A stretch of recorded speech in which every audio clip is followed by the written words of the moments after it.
ध्याये नित्यं महेशं रजतगिरिनिभं चारुचन्द्रावतंसं रत्नाकल्पोज्ज्वलाङ्गं परशुमृगवराभीतिहस्तं प्रसन्नं पद्मासीनं समन्तास्तुतममरगणैर्व्याघ्रकृतिं वसानं विश्वाद्यं विश्ववन्द्यं निखिलभयहरं पञ्चवक्त्रं त्रिनेत्रम्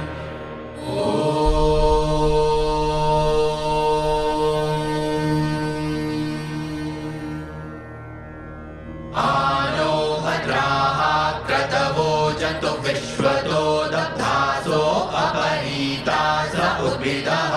देवानो जथा सदमिद्विधे असन्नप्रायुवो रक्षितारो दिवे दिवे देवानां भद्रा सुमतिर्विजूयतां देवानागुरातिरभिनो निवर्तताम्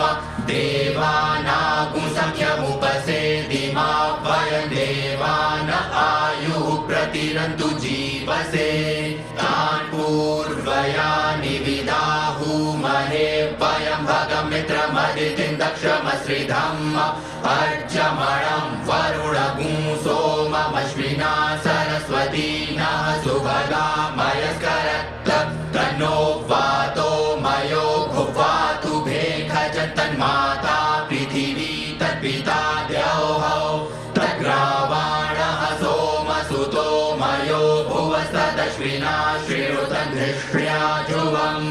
तमीशानं जगतस्तस्थुखस्पतिं धियं जिन्वमवसे भूमहे वयम् ऊखानो जथा वेदसामसद्विधे रक्षिता पायुरदब्धः स्वस्तये स्वस्ति न इन्द्रो वृद्धश्रवाः स्वस्ति नः पूषा विश्ववेदाः स्वस्ति नस्तार्क्ष्यो अरिष्टनेमिः स्वस्ति नो बृहस्पतिर्दधातु पृषदश्वा मरुतः पृश्निमातरः शुभं जावानो विदधे कुजग्मयः अग्निजिह्वा मनवः सूरचक्षसो विश्वे नो देवा अवसागमन्निव भद्रकर्णेभिः शृणुयाम देवा भद्रं पश्येमाक्षभिर्जजत्राः स्थिरैरङ्गैस्तुष्टुवागुंसस्तनूभिर्व्यशेमहि देवहितं जदायुः शतमिन्नु शरदो अन्ति देवा जत्रा न शक्रा जरसन्तनूनां पुत्रासो जत्र पितरो भवन्ति मानो मध्यारी निकटायुर्गन्तोः आदितिर्द्यौरदितिरन्तरिक्षमदितिर्माता स पिता स पुत्रः विश्वे देवा अदितिः पञ्चजना अदितिर्जातमदितिर्जनित्वम् द्यौः शान्तिरन्तरिक्षगुं शान्तिः पृथिवी शान्तिरापः शान्तिरोगधयः शान्तिः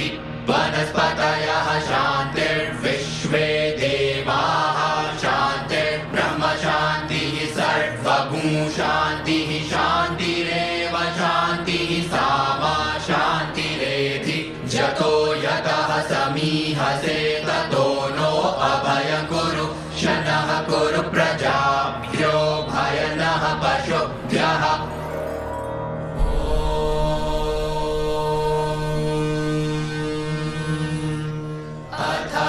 शुक्ल यजुर्वेदीय रुद्राष्टाध्यायी हरि ओम गणानां त्वा गणपतिगुं हवामहे प्रियाणां त्वा प्रियपतिगुं हवामहे निधीनां त्वा निधिपतिगुं हवामहे वसो मम आहमजानि गर्भधमा त्वमजासि गर्भधम् गायत्री त्रिष्टुप् जगत्यनुष्टुप् पङ्क्त्या सह बृहत्युष्णिहा ककुत्सूचीभिः शम्यन्तु त्वा द्विपदा जाश्च